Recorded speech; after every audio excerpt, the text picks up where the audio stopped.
한국의 고대 문서 하나에 나사가 발칵 뒤집혔습니다. 새벽까지 불이 꺼지지 않는 연구동. 천문 계산실에서 갑자기 긴급회의가 열렸습니다. 모니터에 띄워진 낡은 문헌 속 숫자들을 본 순간 한 연구원은 자리에서 벌떡 일어나 불가능하다고 외쳤고, 옆에 있던 동료는 수십 번 계산을 거듭하다가 결국 머리를 감싸준 채 바닥에 털썩 주저앉았습니다. 나사와 협업하는 유럽의 천문학자들도 놀라움을 감추지 못했습니다. 몇백 년 전 문서에서 이런 수치가 나올 리가 없어. 그러나 반복된 검증 끝에 결과는 달라지지 않았습니다. 숫자는 흔들림 없이 그대로 맞아떨어졌습니다. 한 노교수는 떨리는 손으로 안경을 벗으며 중얼거렸습니다. 만약 이게 사실이라면 과학사의 절반을 다시 써야 한다. 회의장은 술렁였고 세계과학 커뮤니티는 충격에 휩싸였습니다. 그리고 며칠 뒤 사건은 새로운 국면을 맞았습니다. 영국의 한 천문학자가 이 고대 문헌을 본격적으로 분석해 학회에 발표한 것입니다. 그는 방대한 계산식과 현대 데이터를 대조하며 이 기록은 단순한 고대의 흔적이 아니라 지금도 살아있는 과학적 체계라고 선언했습니다. 발표가 끝나자 학회장은 숨죽은 정적에 휩싸였다가 곧 거대한 파문처럼 술렁이며 뒤집혔습니다. 전 세계 학자들이 다시 한번 놀라움을 금치 못했습니다. 어떻게 이런 기록이 수백 년 전 존재할 수 있었단 말인가? 한국이라는 나라는 대체 어떻게 이런 결과를 낼 수 있단 말인가? 지금 바로 재생 버튼을 눌러보겠습니다. 그 전에 잠깐 1초 만에 누를 수 있는 좋아요 버튼도 꾹 눌러주시면 영상 제작에 아주 큰 힘이 됩니다. 제 이름은 에드워드 밀턴입니다. 올해로 70에 가까운 나이지만 저는 아직도 천문학 연구실에서 매일 밤하늘을 계산하며 살아가고 있습니다. 젊은 시절부터 별과 달, 태양의 움직임에 매료되어 평생을 그 길에 바쳤고, 지금은 영국에서 나름 이름이 알려진 학자가 되었습니다. 은퇴를 고민해도 될 나이이지만 제게 학문은 삶 그 자체였기에 책상 앞을 떠날 수 없었습니다. 그날도 평범하게 시작됐습니다. 아침에 연구실에 도착해 조수 줄리아가 준비해둔 자료를 받아들었습니다. 줄리아는 아직 20대 후반의 젊은 연구자로 제 곁에서 3년째 일을 도와주고 있었습니다. 늘 꼼꼼하고 성실했기에 저는 그녀를 신뢰했습니다. 그날 줄리아는 밝은 표정으로 데이터 파일을 열어 보여주며 말했습니다. 교수님, 이번에 나사가 공개한 장기 일식월식 데이터셋이에요. 여기서 저희가 필요한 검증 자료를 뽑을 수 있을 것 같아요. 저는 무심코 고개를 끄덕이며 파일을 열었습니다. 나사가 공개하는 자료는 늘 정밀하고 방대했습니다. 수십 년, 수백 년 뒤의 일식과 월식까지 예측해 놓은 데이터를 검증하는 것은 제 연구의 중요한 과제 중 하나였습니다. 저는 자료의 구조를 확인하던 중 문득 눈길을 멈췄습니다. 출처 항목에 낯선 이름이 들어 있었던 겁니다. 중국의 글자인 한자로 적혀 있던 그 이름 옆에는 칠정산이라고 영어로 번역되어 적혀 있었습니다. 저는 작은 목소리로 따라 읽었습니다. 칠정산. 저는 순간 손이 굳어버렸습니다. 줄리아, 이거 봐. 현대 논문들 사이에 이런 게 끼어 있을 이유가 없는데. 줄리아가 다가와 화면을 들여다보았습니다. 칠정산이라고 있는 건가요? 교수님, 이건 논문이 아니라 고대 문헌 같은데요. 저는 혼란스러운 마음으로 자료를 더 추적했습니다. 단순히 참고 목록에만 있는 게 아니었습니다. 나사의 장기 예측 계산에서 기준점 데이터로 실제 활용되고 있었던 겁니다. 저는 믿기지 않는 마음으로 실제 값을 대입해보기로 했습니다. 고대 문헌에서 발췌된 일식 기록을 현대의 계산식에 적용했습니다. 그 순간 제 눈앞에 나타난 결과는 충격 그 자체였습니다. 예측값과 실제 기록이 거의 완벽하게 일치했던 겁니다. 머리카락 한 올만큼의 오차조차 찾기 힘들 정도였습니다. 이럴 리가 없는데. 저는 자리에서 일어나 모니터를 뚫어져라 바라보았습니다. 줄리아도 놀란 듯 제 옆에 서서 결과값을 확인했습니다. 교수님, 이건 정말 믿기 어려워요. 어떻게 500년도 넘은 기록이 지금과 똑같을 수 있죠? 저는 목이 바싹 타들어가는 것을 느끼며 힘겹게 대답했습니다. 줄리아, 단순한 우연이 아니야. 저 기록에는 뭔가 체계적인 원리가 숨어 있어. 머릿속이 복잡해졌습니다. 저는 젊은 시절부터 전 세계 천문학 자료를 접해왔지만 이런 경험은 처음이었습니다. 망원경조차 없던 시절에 남겨진 기록이 어떻게 오늘날 슈퍼컴퓨터의 계산값과 똑같을 수 있단 말입니까? 제 신념을 송두리째 흔드는 순간이었습니다. 저는 곧바로 다른 데이터를 검증하기 시작했습니다. 고대 문헌에 기록된 또 다른 월식 시각과 장소를 현대 계산식에 대입했습니다. 그리고 또다시 결과는 놀라울 만큼 정확했습니다. 줄리아는 숨을 죽이며 제 계산 과정을 지켜보다가 말했습니다. 교수님, 이건 단순한 역사책이 아니라 과학 자료예요. 그녀의 목소리는 흥분으로 떨리고 있었습니다. 저는 깊은 숨을 내쉬었습니다. 그 문헌이 무엇이든 단순한 과거의 흔적이 아님은 분명했습니다. 나사가 굳이 이 기록을 참고한 이유가 있었습니다. 그들은 장기 예측에서 발생하는 미세한 오차를 줄이기 위해 수백 년 전 실제 관측 기록을 활용하고 있었던 겁니다. 그리고 그중 가장 신뢰할 수 있는 자료가 바로 지금 제 앞에 있는 정체 모를 고대 문헌이었던 것입니다. 저는 문득 어린 시절을 떠올렸습니다. 밤하늘을 바라보며 우주는 반드시 인간이 아직 모르는 비밀을 품고 있을 것이라고 믿던 소년의 모습이 스쳐갔습니다. 그리고 지금 그 믿음이 눈앞에서 현실로 다가오고 있었습니다. 줄리아는 제 옆에서 조심스럽게 물었습니다. 교수님, 이 문헌 어디서 온 걸까요? 저는 모니터에서 눈을 떼지 않은 채 낮게 대답했습니다. 줄리아, 우리가 찾아보자. 그렇지 않으면 나는 평생 이 의문 속에 갇혀 살게 될 거야. 그 순간 저는 직감했습니다. 이 문헌이 제 학문 인생의 마지막을 송두리째 바꿔놓을 거라는 것을요.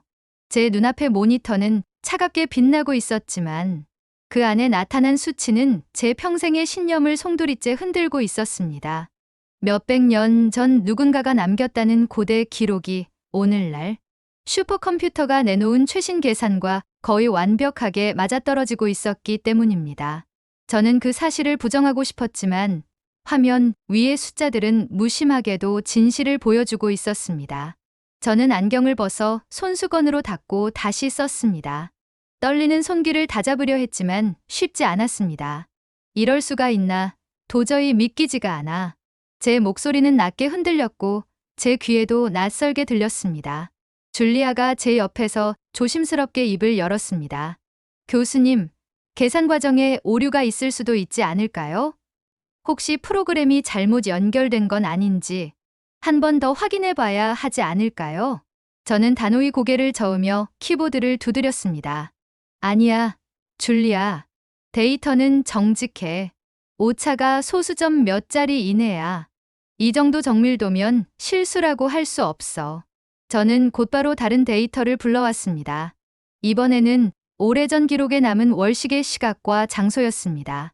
계산을 돌리는 동안 제 심장은 쿵쾅거리며 마치 가슴을 찢어낼 듯 뛰고 있었습니다. 잠시 후 화면에 결과가 나타나자 저는 의자에 몸을 깊숙이 기댄 채 숨을 몰아쉬었습니다. 또 맞아떨어졌어. 믿을 수가 없군. 줄리아는 놀란 눈빛으로 화면을 응시하다가 저를 향해 말했습니다. 교수님, 정말 이상합니다.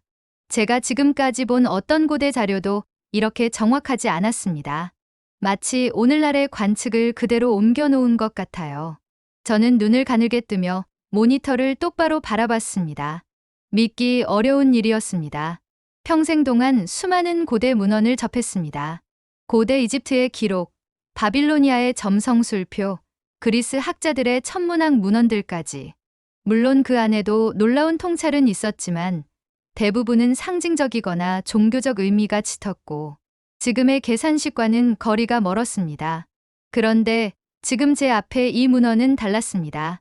단순히 하늘에 별이 떴다는 수준의 기록이 아니라 시간과 위치, 가려지는 비율까지 세세하게 남아 있었고 그것이 현대 계산과도 정확히 맞아떨어지고 있었습니다. 저는 다시 세 번째 검증에 들어갔습니다. 이번에는 다른 해의 일식 기록을 불러 시뮬레이션에 대입했습니다. 계산을 돌리는 제 손은 떨리고 있었고 모니터 앞에 앉아 있는 제 자신이 낯설게 느껴졌습니다. 결과가 나타나는 순간 등고를 타고 서늘한 전율이 흘렀습니다. 고대 기록과 현대 계산이 또다시 겹쳐 있었습니다. 이건 더 이상 우연이라고 할 수 없었습니다. 제 손바닥에는 땀이 배어 있었습니다. 수십 년 동안 천문학자로 살아오며 수많은 고대 자료를 검토했지만 이런 경험은 처음이었습니다. 저는 속으로 중얼거렸습니다. 이건 단순한 역사 기록이 아니야. 누군가 실제로 계산하고 관측하고 정리해둔 증거야. 줄리아는 숨을 죽인 채 제 표정을 살폈습니다. 교수님, 이제야 나사가 이 문헌을 사용하는 이유를 알 것 같습니다. 단순히 전통을 존중하는 게 아니라 실제 계산의 기준으로 삼고 있다는 뜻이겠지요.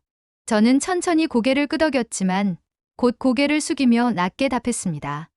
맞아. 그렇지만 여전히 이해할 수가 없어. 망원경도 없던 시대에 어떻게 이런 수준의 기록을 남길 수 있었을까? 도대체 어디에서 온 책이지? 연구실 안은 숨이 막힐 만큼 고요했습니다.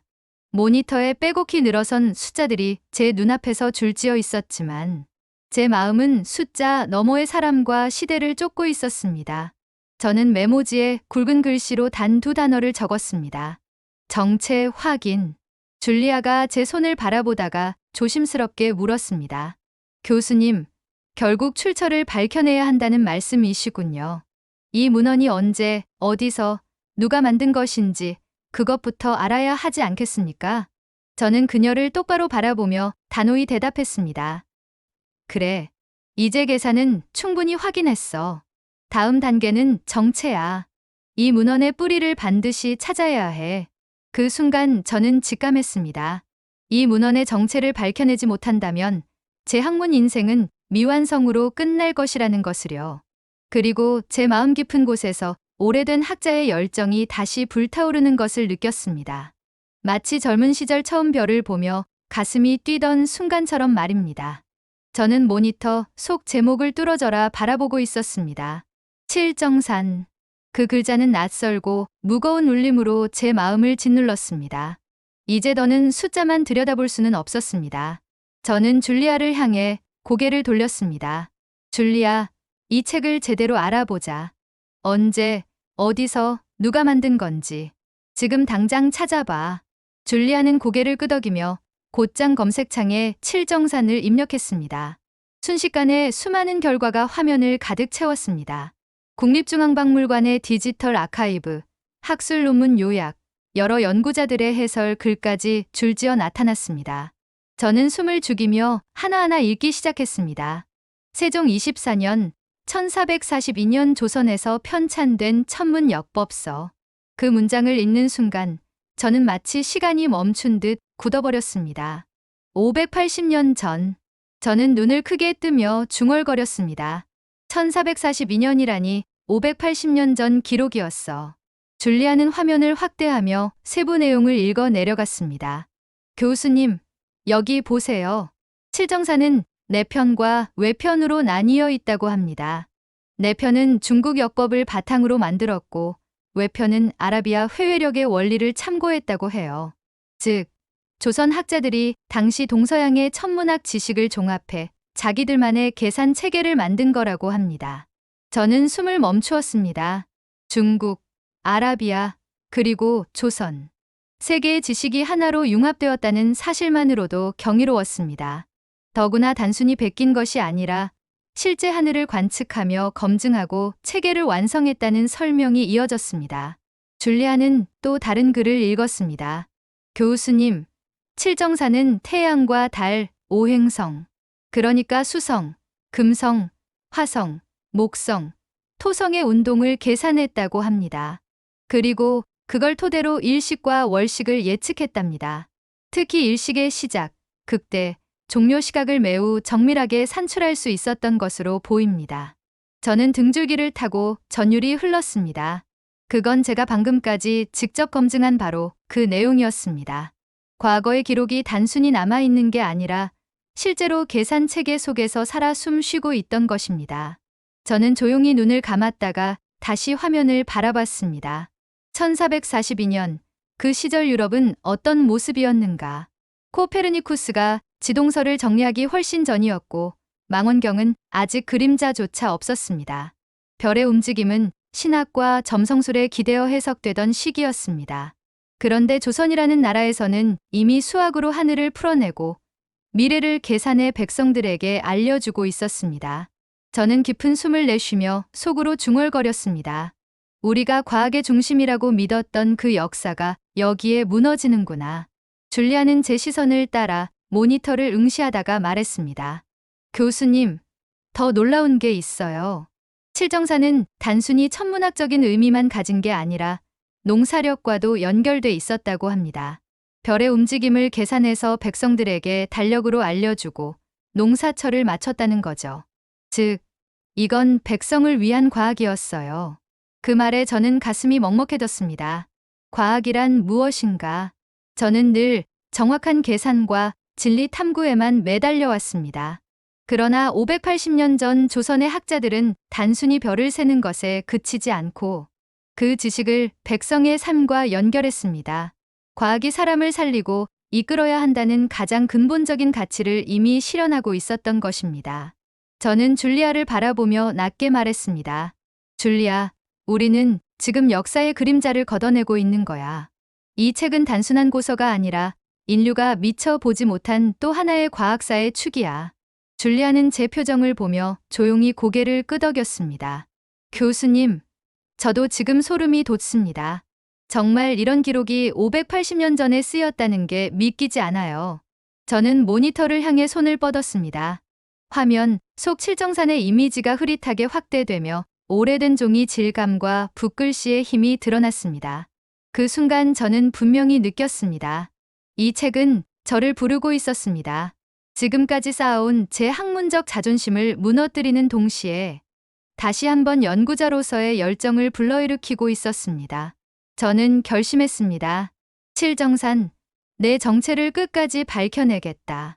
그리고 너를 만든 시대와 사람들을 반드시 세상에 알리겠다. 저는 모니터 앞에 앉아 심장이 두근거리는 것을 느꼈습니다. 줄리아와 함께 칠정산에 대한 자료를 검색하기 시작한 순간부터 제 호흡은 점점 가빠지고 있었습니다. 처음에는 단순히 한국 학자들만 연구하는 자료일 거라 생각했습니다. 하지만 검색창에 칠정산이라는 단어를 입력하자 순식간에 수많은 결과가 쏟아져 나왔습니다. 줄리아가 화면을 스크롤하며 외쳤습니다. 교수님, 일본 학술지에서도 칠정산을 다루고 있습니다. 여기 보세요. 조선의 기록과 일본의 천문 자료를 비교한 논문인데요. 놀라운 정밀성을 지닌 관측 기록이라고 평가하고 있어요. 저는 믿기지 않는다는 듯 모니터를 응시했습니다. 일본 학자들까지? 그렇다면 이건 단순히 한국 내부의 자부심에 그치는 게 아니군. 이미 국제적으로 주목받고 있다는 뜻이야. 줄리아는 곧바로 또 다른 창을 열었습니다. 중국에서도 연구가 활발하네요. 여기 보니까 명나라 시절의 역법과 조선의 칠정산을 비교했는데 조선의 계산 체계가 독자적으로 발전했음을 증명하려고 하고 있어요. 심지어 중국 학자들이 자국 기록보다 신뢰성이 높다고까지 표현했네요. 저는 눈을 크게 뜨며 화면 속 글자를 따라 읽었습니다. 제 가슴은 점점 빠르게 뛰었습니다. 중국과 일본, 양쪽에서 모두 인정하다니 이건 단순한 지역적 기록이 아니야. 이미 동아시아 전체에서 과학적 가치를 인정받은 책이었구나. 저는 직접 국제학술 데이터베이스를 열어 검색을 이어갔습니다. 화면에는 유럽 학술지들이 줄줄이 나타났습니다. 놀랍게도 제목 하나하나가 제 눈을 의심하게 만들었습니다. 칠정산과 세계 천문학사에 숨겨진 역할, 중세 한국 천문학과 그 현대 계산학적 유산. 저는 제목을 읽는 순간 몸이 굳었습니다. 세상의 서양 학자들까지 이미 연구를 하고 있었구나. 목소리는 떨렸지만 그 안에 감격과 충격이 동시에 묻어났습니다. 줄리아가 모니터를 가리키며 덧붙였습니다. 교수님, 여기 나사 내부 보고서에도 칠정산이 등장합니다. 장기 예측의 표본으로 사용된 동양의 고대 기록이라고 쓰여 있네요. 우리가 확인한 내용이 문서로도 남아있는 거예요. 저는 등골을 타고 소름이 돋는 것을 느꼈습니다. 나사가 이 책을 참고한다는 사실은 이미 계산으로 확인했지만 이렇게 공식 문서 속에 이름이 명시돼 있다는 건 전혀 다른 차원의 충격이었습니다. 이건 단순히 흥미로운 사실이 아니라 세계 과학사의 흐름에 새겨진 진실이었습니다. 저는 의자에 몸을 기대고 잠시 눈을 감았습니다. 내 머릿속을 스쳐 지나간 건 늘 당연하게 여겨온 서양 과학사의 서사였습니다. 고대 그리스에서 시작해 르네상스와 근대 과학혁명으로 이어지는 직선적 발전. 저 역시 그 길 위에서만 학문을 이해하고 가르쳐왔습니다. 그러나 지금 제 앞에 놓인 칠정사는 그 서사를 송두리째 흔들고 있었습니다. 580년 전 조선이라는 나라에서 이미 하늘을 수학으로 풀어내고 미래를 예측할 수 있는 역법 체계를 완성했다는 사실. 이것은 단순히 아시아의 주변적 성취가 아니었습니다. 세계과학사의 또 하나의 기둥이었습니다. 줄리아, 우리가 지금 보고 있는 건 단순한 고서가 아니야. 저는 떨리는 목소리로 말했습니다. 이건 세계과학사의 숨겨진 축이야. 인류가 미처 주목하지 못했던 또 하나의 시작점이 여기에 있었던 거지. 줄리아는 제 말을 듣고 깊게 고개를 끄덕였습니다. 교수님, 저도 그렇게 생각합니다. 이 책은 이미 국경을 넘어 인류 전체의 과학사 속에 자리 잡고 있어요. 580년 전 조선 학자들이 남긴 지식이 지금도 나사의 계산을 지탱한다는 사실이 믿기지 않습니다. 저는 화면 속에 커다랗게 표시된 글자를 바라봤습니다. 칠정산. 검은 붓끝으로 남겨진 그새. 글자 속에는 수많은 별을 헤아리던 사람들의 땀과 숨결이 고스란히 담겨 있었습니다. 그들은 단순히 하늘을 본 것이 아니라 하늘을 계산했고 그 계산을 백성들의 삶과 연결했습니다. 저는 문득 생각했습니다. 과학이란 무엇인가? 저는 평생을 진리와 계산의 정확성만 쫓아왔습니다. 하지만 조선의 학자들은 과학을 백성의 삶과 연결했습니다. 그 지점에서 저는 다시 한번 겸손해졌습니다. 줄리아가 제 옆에서 조심스럽게 말했습니다. 교수님, 이제는 이 책을 더 깊이 파고들어야 하지 않겠습니까? 단순한 소개 글만으로는 부족합니다. 구체적인 계산법과 구조까지 직접 확인해야 할 것 같습니다. 저는 고개를 끄덕이며 메모장에 한 줄을 적었습니다. 칠정산, 구조와 원리를 밝혀라. 이제 제 관심은 단순한 놀라움에서 벗어나 본격적인 학문적 과제로 옮겨가고 있었습니다. 칠정사는 저를 놀라게 한 기록이 아니라 제가 반드시 해명해야 할 과학사의 수수께끼가 되어 있었습니다. 제 노트 첫 장에는 굵은 글씨로 한 줄이 적혀 있었습니다. 제 손이 조금 떨리는 바람에 획이 군데군데 번졌지만 문장 자체는 또렷했습니다. 칠정산, 구조와 원리를 밝혀라. 저는 그 문장을 잠깐 바라보다가 조용히 숨을 들이켰습니다. 이제부터는 놀라고 감탄하는 단계가 아니라 이해하고 재현하는 단계로 넘어가야 했습니다. 줄리아가 준비한 번역 자료가 화면에 펼쳐졌습니다. 목차에는 내편과 외편이 나란히 적혀 있었고 항목마다 계산의 목적과 절차가 짧은 문장으로 요약되어 있었습니다. 저는 한 줄씩 소리 내어 읽었습니다. 제 목소리는 의도적으로 느리게 마치 오래된 악보를 더듬는 연주자처럼 움직였습니다. 해의 움직임을 따라 날짜를 세우고 달의 주기를 맞춰 시계대를 잡는다. 글은 간단했지만 그 안에는 수십 년 연구의 무게가 응축되어 있었습니다. 줄리아, 오늘은 두 가지만 집중하자. 제가 말을 건네자 줄리아가 메모를 들고 고개를 들었습니다. 첫째, 이 책이 가리키는 시간 표기와 오늘의 시계를 어떻게 연결하는지.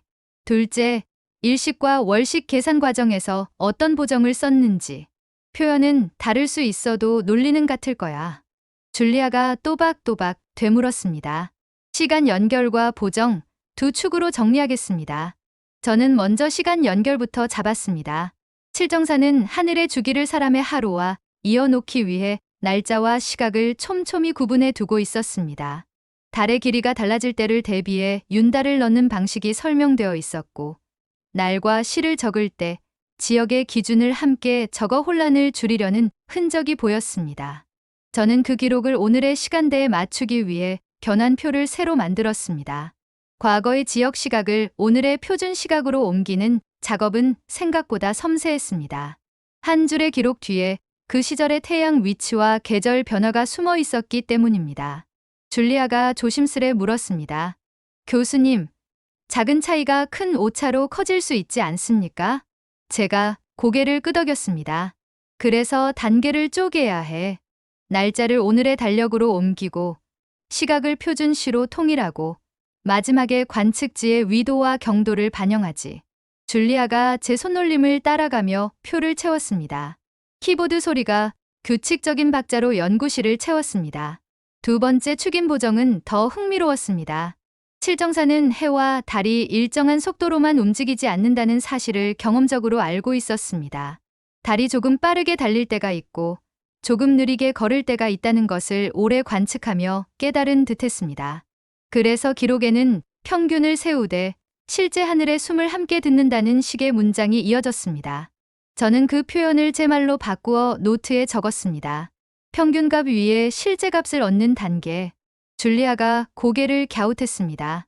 교수님, 쉽게 말해 대략의 길을 먼저 그리고 세부의 굴곡을 나중에 붙이는 거라고 이해해도 되겠습니까? 제가 웃으며 답했습니다. 그렇지. 지도 위에 길을 긋고 나서 언덕과 구비의 감각을 덧칠하는 거야. 저는 재현 실험을 설계했습니다. 세 시대에 서로 다른 식 기록을 골라 오늘의 시뮬레이션으로 다시 계산해 보기로 했습니다.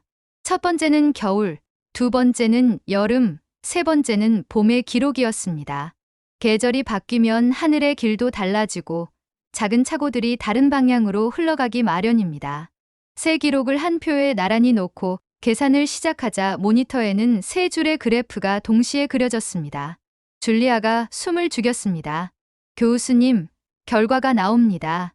첫 번째 그래프는 거의 겹치다시피 붙었습니다. 두 번째 그래프는 시작점에서는 미세한 차이를 보였지만 중간 이후로 다시 포개졌습니다.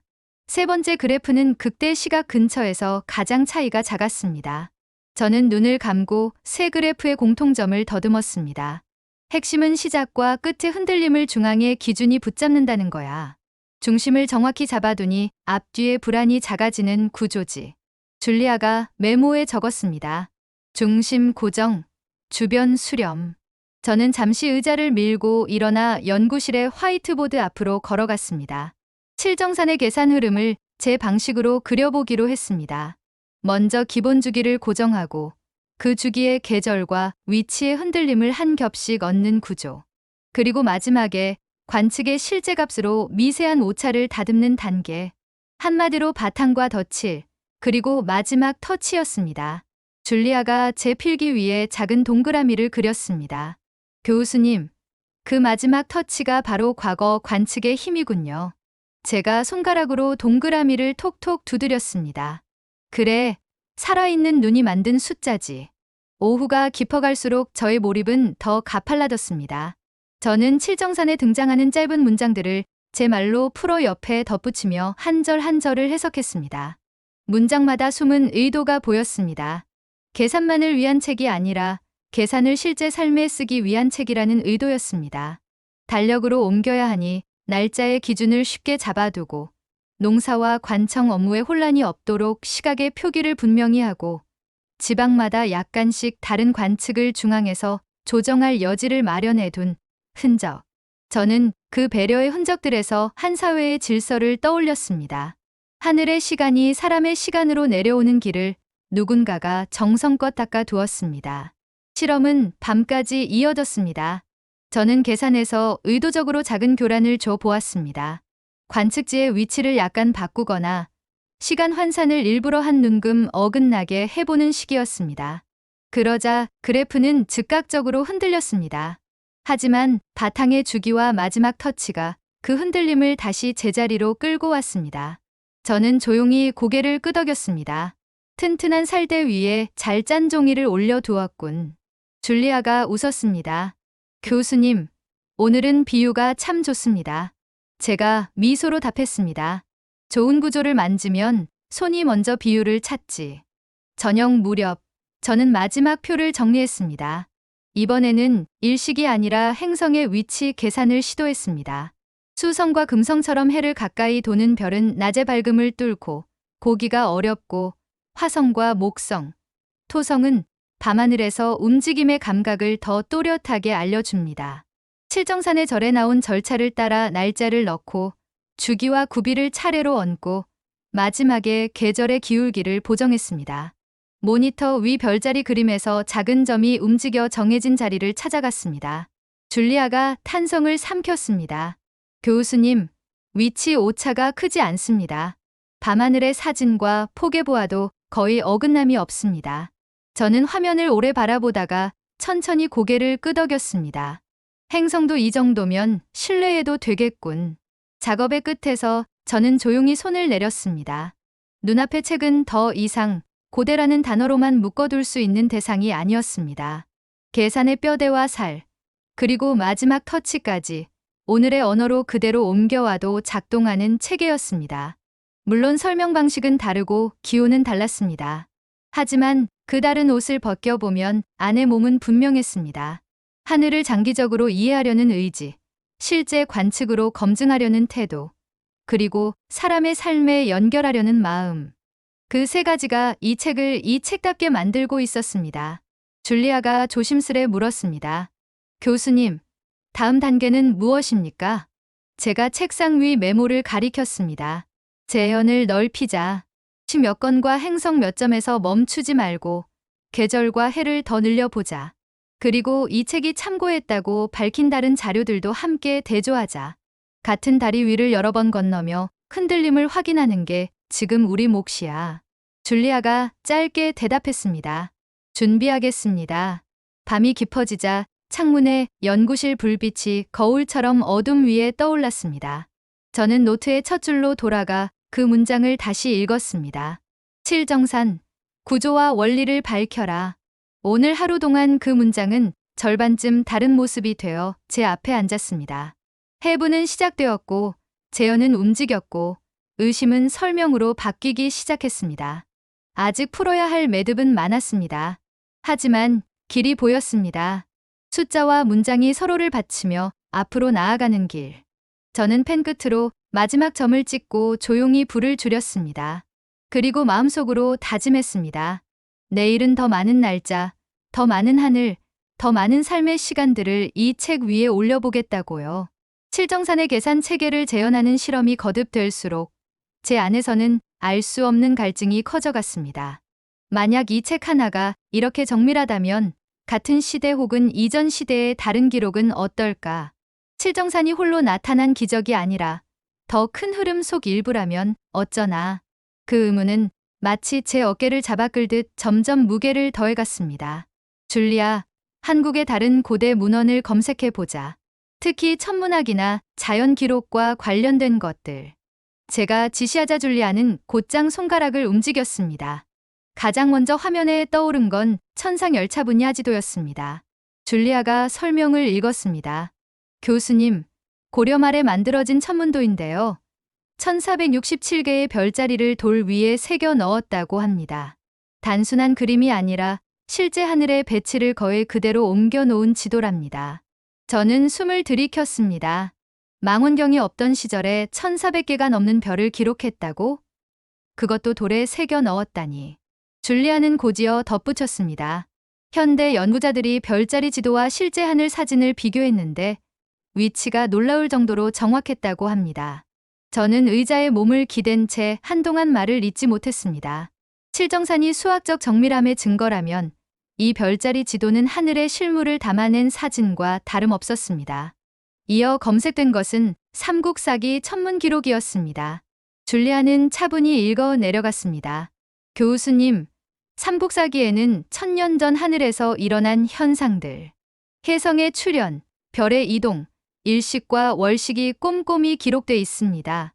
종교적 상징이 아니라 실제 날짜와 장소가 명확하게 적혀 있어 현대 천문학자들이 과거 하늘을 복원하는 데 사용한다고 합니다.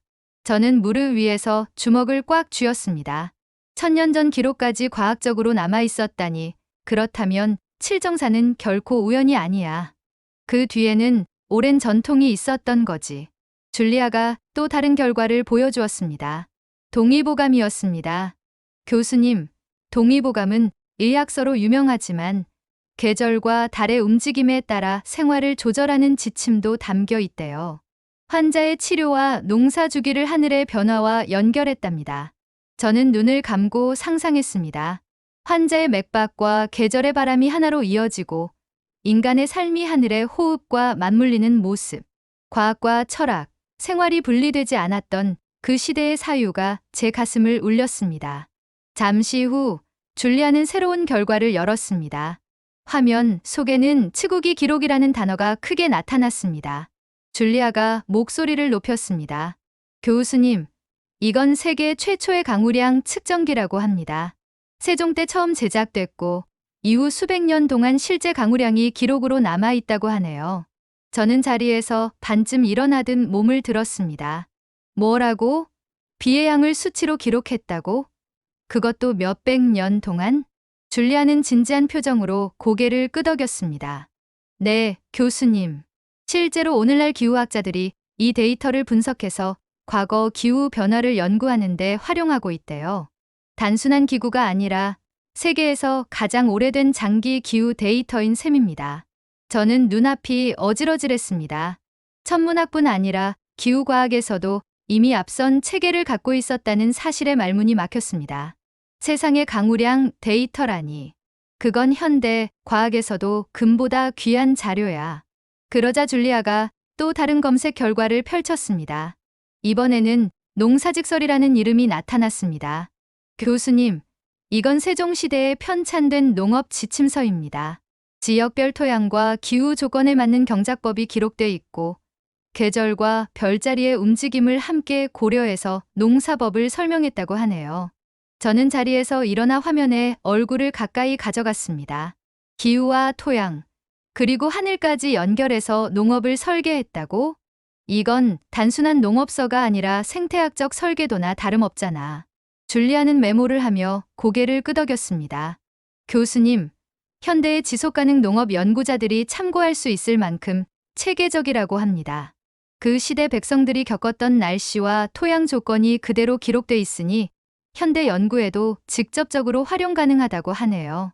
저는 깊은 숨을 내쉬었습니다. 칠정산이 하늘의 수학이었다면 치국이는 하늘에서 내린 비를 땅에 새긴 기록이었고 농사직설은 그 하늘과 땅을 연결해 사람들의 삶으로 이어진 지침이었습니다. 과학과 철학, 생활과 생명이 하나의 줄기처럼 얽혀 있었습니다. 줄리아가 조용히 말했습니다. 교수님, 이제 확실해졌습니다. 칠정산은 결코 고립된 성취가 아니에요. 한국에는 이미 오랜 세월 동안 하늘과 땅을 동시에 연구하며 삶에 적용한 지식 체계가 이어지고 있었던 겁니다. 저는 고개를 끄덕이며 메모장에 굵게 적었습니다. 칠정산은 봉우리, 그 뒤에는 거대한 지식의 산맥이 있다. 칠정산과 다른 고대 문헌들을 연구하면 할수록 제 안의 갈증은 깊어졌습니다. 책상 위 논문과 번역 자료만으로는 이 책이 지닌 진짜 숨결을 다 알 수 없었습니다. 밤하늘을 올려다보던 학자의 숨소리, 달빛 아래 붓을 놀리던 손끝, 그리고 그 기록이 백성의 삶과 맞닿던 현장까지 저는 그것을 직접 마주해야겠다고 느꼈습니다. 늦은 밤 연구실의 불빛 아래서 저는 줄리아에게 말했습니다. 줄리아, 이제는 한국에 가야겠어. 칠정산이 태어난 그 땅에서 이 책을 지켜온 학자들을 직접 만나 답을 찾아봐야지. 줄리아는 놀라지도 않은 듯 오히려 준비된 표정으로 고개를 끄덕였습니다. 예상했습니다, 교수님. 제가 곧바로 준비하겠습니다. 항공편, 연구기관, 그리고 현지 학자와의 연락까지 모두 확인하겠습니다. 며칠 후 비행기 창밖으로 서울의 불빛이 내려다 보였습니다. 유리창에 비친 제 얼굴은 피곤했지만 눈빛만큼은 또렷했습니다. 580년 전 별을 계산하던 그들의 하늘과 지금 내가 보는 이 하늘이 이어져 있구나. 저는 조용히 속으로 중얼거렸습니다. 국립중앙도서관 보존실. 차가운 공기 속에서 흰 장갑을 낀 연구원이 낡은 상자를 열었습니다. 그 안에서 조심스럽게 꺼내진 종이는 이미 군데군데 발해 있었지만 글자와 계산식은 또렷이 살아 있었습니다. 저는 숨을 고르며 그 위에 시선을 고정했습니다. 이게 바로 칠정산의 원본이구나. 손끝이 닿을까 두려워 멀찍이 바라보는 것만으로도 가슴이 벅찼습니다. 수백 년 전 학자의 붓끝이 남긴 흔적이 지금 내 눈앞에서 호흡하고 있었습니다. 그때 뒤에서 차분한 목소리가 들려왔습니다. 조선의 학자들은 하늘을 단순히 기록하지 않았습니다. 그들은 하늘을 백성을 위한 지혜로 해석했습니다. 고개를 돌리자 한 사람이 미소를 지으며 다가왔습니다. 박지현 교수. 한국과학사 연구의 권위자였습니다. 그의 손을 맞잡는 순간 저는 마치 시간의 다리를 건너온 듯한 전율을 느꼈습니다. 박 교수의 연구실로 향한 우리는 박 교수가 준비한 자료 앞에 앉았습니다. 박 교수는 칠정산의 복사본을 바라보며 말을 이었습니다. 밀턴 교수님, 이 책은 단순한 계산서가 아닙니다. 왜 조선의 학자들이 밤마다 하늘을 올려다봤는지 아십니까? 하늘이 갑자기 어두워지면 백성들은 두려움에 떨었습니다. 그래서 학자들은 일식과 월식을 계산해 이 시각에 다시 빛이 돌아올 거지라고 알려주려 했던 겁니다. 두려움을 지식으로 이겨내게 해준 거죠. 저는 숨을 삼키며 고개를 끄덕였습니다. 숫자의 정확성만 쫓아온 제 시선이 송두리째 흔들리고 있었습니다. 박 교수는 이어서 페이지를 넘기며 또렷하게 말했습니다. 농사력 역시 마찬가지입니다. 별과 달의 움직임을 기록한 이유는 권력자가 자랑하기 위함이 아니었어요. 백성들이 언제 씨를 뿌리고 거둘지를 정확히 알 수 있도록 하기 위함이었습니다. 하늘을 계산했지만 그 계산은 곧 사람을 위한 것이었습니다. 이것이 조선 과학의 철학입니다. 과학은 백성을 살려야 한다. 줄리아는 옆에서 감탄을 금치 못했습니다. 교수님, 이건 단순히 과학이 아니라 삶의 기록이군요. 저는 칠정산의 글자들을 다시 바라봤습니다.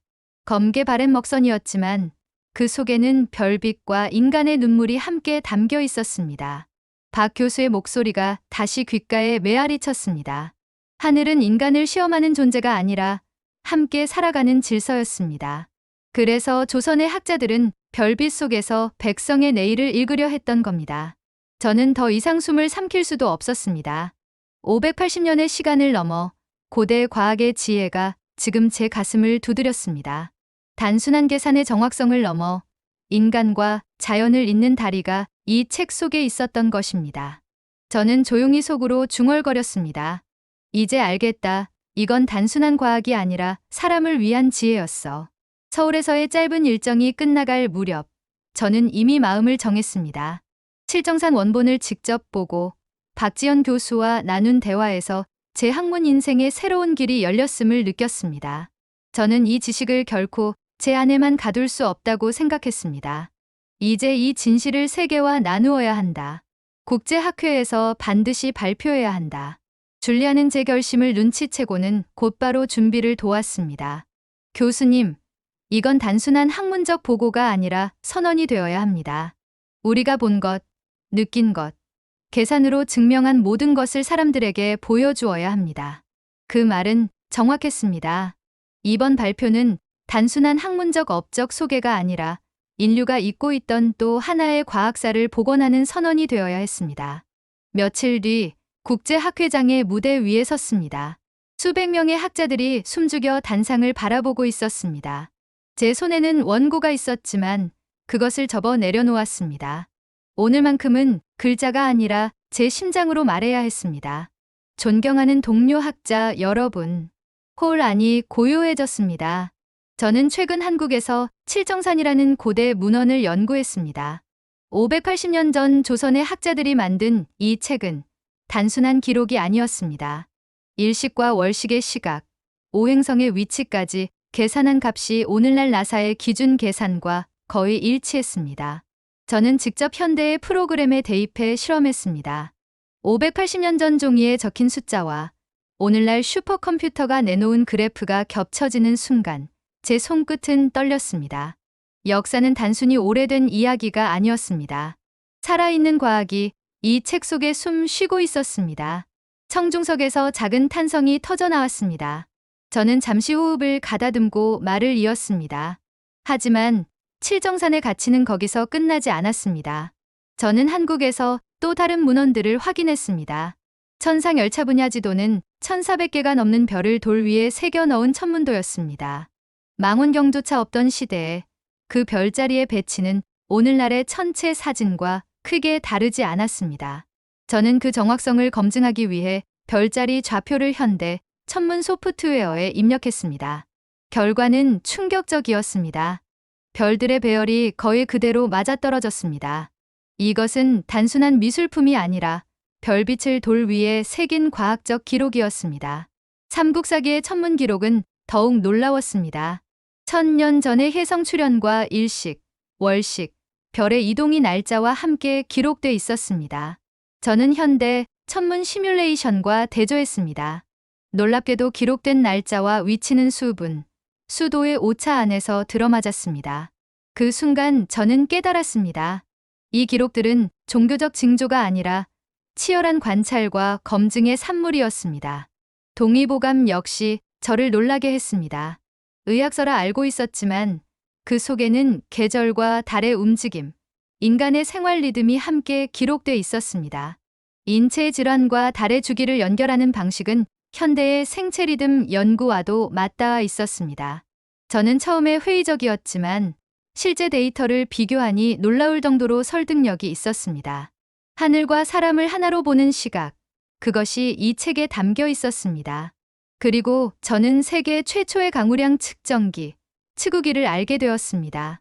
세종시대에 만들어져 수백 년간 비의 양을 측정한 기록이 남아 있었습니다. 이 기록은 오늘날 기후학자들이 기후변화 연구에 직접 활용할 수 있는 소중한 데이터였습니다. 저는 그 자료를 현대 기상 데이터와 대조했습니다. 장마의 주기, 가뭄의 흔적, 계절적 변동성이 놀랍게도 그대로 드러났습니다. 이것은 단순한 기구가 아니라 수백 년을 앞선 과학적 사고였습니다. 마지막으로 농사직설, 토양과 기후, 그리고 하늘의 움직임을 종합해 농사법을 설계한 책이었습니다. 저는 그 내용을 현대 농업 모델과 비교했습니다. 지속가능 농업, 생태학적 농법이라는 현대적 개념이 이미 수백 년 전 그 속에 담겨 있었습니다. 씨를 언제 뿌리고, 언제 거두고, 어떤 땅에 무엇을 심어야 하는지, 그 모든 지침은 하늘과 땅, 사람의 삶을 아우르고 있었습니다. 저는 단상을 잠시 내려다보다가 목소리를 높였습니다. 동료 여러분, 이 모든 문헌은 하나의 철학으로 연결됩니다. 조선의 학자들은 하늘을 권력자의 장식품으로 보지 않았습니다. 그들은 하늘을 백성을 살리는 지혜로 해석했습니다. 일식을 계산한 이유는 백성의 두려움을 없애기 위해서였고, 달력을 만든 이유는 농사를 돕기 위해서였습니다. 비의 양을 재고 기록한 이유는 가뭄을 대비하기 위해서였고, 농사 지침을 적은 이유는 굶주림을 막기 위해서였습니다. 그들의 과학은 단순히 하늘을 아는 학문이 아니었습니다. 과학은 백성을 살려야 한다. 이것이 바로 칠정산과 한국 고대 과학에 흐르는 정신입니다. 호라는 정적에 잠겼다가 곧 거대한 박수로 터져 나왔습니다. 청중의 눈빛 속에는 놀라움과 존경이 동시에 비쳤습니다. 줄리아도 객석에서 두 손을 모으며 눈가를 붉혔습니다. 청중의 박수 소리가 한동안 이어졌습니다. 저는 단상 위에서 그 소리를 들으며 깊게 숨을 들이켰습니다. 눈가가 뜨거워졌지만 저는 마지막으로 제 마음속 다짐을 꺼내놓았습니다. 저는 마지막으로 목소리를 가다듬고 선언했습니다. 저는 남은 학문 인생을 한국의 고대 문헌 연구에 바치겠습니다. 그 속에는 인류가 놓쳐온 미래의 열쇠가 있습니다. 별과 사람, 하늘과 땅을 잇는 지혜가 그 안에 살아 있습니다. 이제 제 사명은 이 지혜를 세계에 전하는 것입니다. 저는 이제 이 문헌들을 하나하나 번역하고 현대 과학의 언어로 풀어내어 전 세계 학자들에게 알리려 합니다. 단순한 연구실 논문으로 끝내지 않고 학생들에게 강의하며 국제학회에서 토론하며 또한 대중에게도 그 가치를 전달하기로 말이죠. 왜냐하면 이 책들 속에는 별과 사람, 하늘과 땅, 과학과 철학을 잇는 다리가 놓여 있기 때문입니다. 580년 전 조선의 학자들은 이미 그 길을 걸었고 이제 저는 그 길을 이어 걷고자 합니다. 저의 사명은 분명합니다. 한국의 고대 과학이 인류에게 남긴 유산을 발굴하고 기록하고 세계에 알리는 것입니다. 그 지혜 속에 인류가 더 나은 미래를 열 수 있는 열쇠가 있기 때문입니다. 호라는 또다시 우레 같은 박수로 가득 찼습니다. 저는 눈을 감고 가만히 속으로 되뇌었습니다. 이제 나는 학자의 한 사람으로서 잊힌 지혜를 되살려 인류의 내일의 보탬이 되겠다. 그것이 내가 별과 사람, 과학과 철학을 잇는 다리 위에서 해야 할 일이다.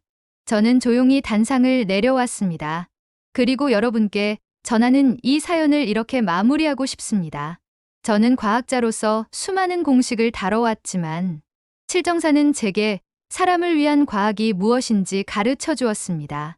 이제 제 이야기는 끝이지만 별과 하늘, 그리고 인간을 잇는 그 지혜는 앞으로도 계속 빛날 것입니다.